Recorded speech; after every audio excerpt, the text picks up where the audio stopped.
Welcome to recipes in my way. இன்றைக்கி நம்ம அருமையான சுவையில் சப்பாத்தி, பரோட்டா, தோசை எல்லாத்துக்கும் பொருத்தமாக வெஜிடபிள் கிரேவி தான் செய்ய போகிறோம். ரெஸ்டாரண்ட் ஸ்டைலில் இதை எப்படி செய்கிறது, இதுக்கு தேவையான பொருட்கள் என்ன பார்க்கலாம் வாங்க. பாத்திரத்தில் 2 கப் அளவு தண்ணி வச்சுருக்கேன்.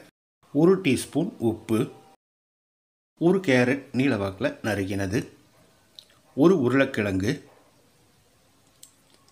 1 கப் அளவுக்கு காலிஃப்ளவர், 1/2 கப் அளவுக்கு பீன்ஸ், அதே அளவுக்கு பச்சை பட்டாணி, 1 டீஸ்பூன் சர்க்கரை சேர்க்கும்போது காய்கறிகள் கலர் மாறாது. இது ஒரு 10 நிமிஷம் வேகட்டும், மூடி வச்சிடலாம். பேனில் 3 வரமிளகாய், ஒரு சின்ன துண்டு பட்டை, 3 கிராம்பு, 2 ஏலக்காய், 1/2 டீஸ்பூன் மிளகு, சின்னதாக ஒரு பிரியாணி இலை, 2 டீஸ்பூன் மல்லி, 1 டீஸ்பூன் சீரகம். மிதமான தீயிலேயே கருகாத அளவுக்கு 1 நிமிஷம் இதை வறுத்துக்கலாம். இந்த அளவுக்கு வறுபட்டது போது இதை எடுத்து ஒரு பிளேட்டில் கொட்டிடலாம். இது நல்லா ஆறின பிறகு கொஞ்சம் கொரகொரப்பாக அரைச்சி எடுத்து வச்சுருக்கேன். நம்ம வேக வச்ச காய்கறிகள் வெந்துருச்சு. இதை ஒரு பவுலுக்கு மாற்றிடலாம்.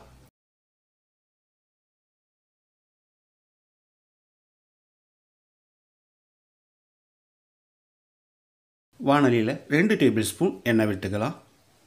மீடியம் சைஸில் ஒரு குடமிளகாயை சின்ன சின்ன துண்டுகளாக நறுக்கி வச்சுருக்கேன். இதை போட்டுடலாம். ஒரு 30 செகண்ட் இதை ஃப்ரை பண்ணி விட்டுடலாம்.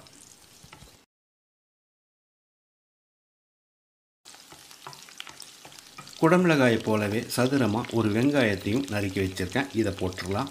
கூடவே நம்ம வேக வச்சு எடுத்து வச்சிருந்த காய்கறிகளையும் போட்டுடலாம்.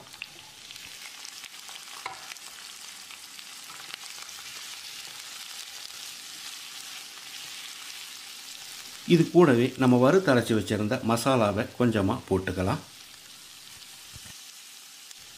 ஒரு 2 நிமிஷம் இந்த காய்கறிகளை ஃப்ரை பண்ணிடலாம்.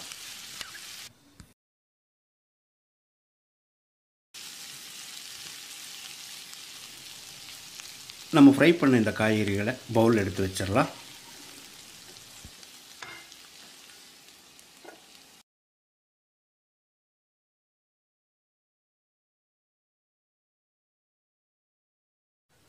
அதே வாணலியில் இன்னொரு டேபிள் ஸ்பூன் எண்ணெய் விட்டுக்கலாம். 1 டீஸ்பூன் சீரகம்,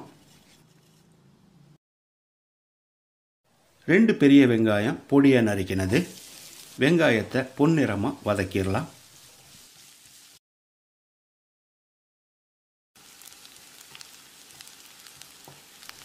வெங்காயம் நல்லா வதங்கிருச்சு. 1 டேபிள் ஸ்பூன் அளவுக்கு இஞ்சி பூண்டு விழுது சேர்த்து பச்சை வாசனை போகிற அளவுக்கு ஃப்ரை பண்ணிக்கலாம். இஞ்சி பூண்டு விழுது பச்சை வாசனை போயிருச்சு. மீடியம் சைஸில் 4 தக்காளியை பேஸ்ட்டாக அரைச்சி எடுத்து வச்சுருக்கேன். இதை ஊற்றிடலாம். தக்காளியோட பச்சை வாசனை போகிற அளவுக்கு கலந்து விட்டுட்டே இருக்கணும். தக்காளியோட பச்சை வாசனை போன பிறகு இதில் 1/4 டீஸ்பூன் மஞ்சள் தூள், 1 டேபிள் ஸ்பூன் காஷ்மீரி மிளகாய் தூள், 1 டேபிள் ஸ்பூன் மல்லித்தூள், கூடவே நம்ம வறுத்து அரைச்சி வச்சிருந்த கடாய் மசாலாவையும் போட்டுக்கலாம். 1 டீஸ்பூன் அளவுக்கு மட்டும் எடுத்து வச்சிடலாம். தேவையான அளவுக்கு உப்பு சேர்த்துக்கலாம். நான் 1 டீஸ்பூன் உப்பு சேர்க்கிறேன். பத்தலைனா மறுபடி கூட போட்டுக்கலாம். அளவான தீயிலேயே ஒரு 30 செகண்ட் பிரட்டி விட்டுடலாம்.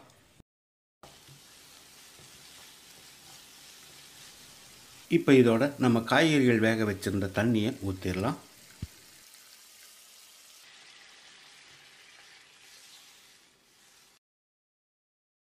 ஒரு நிமிஷம் இது கொதிக்கட்டும்.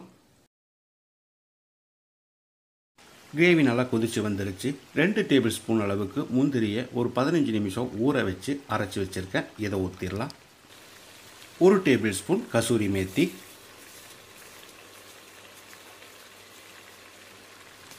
ஃப்ரை பண்ணி வச்சுருந்த காய்கறிகளையும் உள்ளே போட்டு கலந்து விட்டுடலாம்.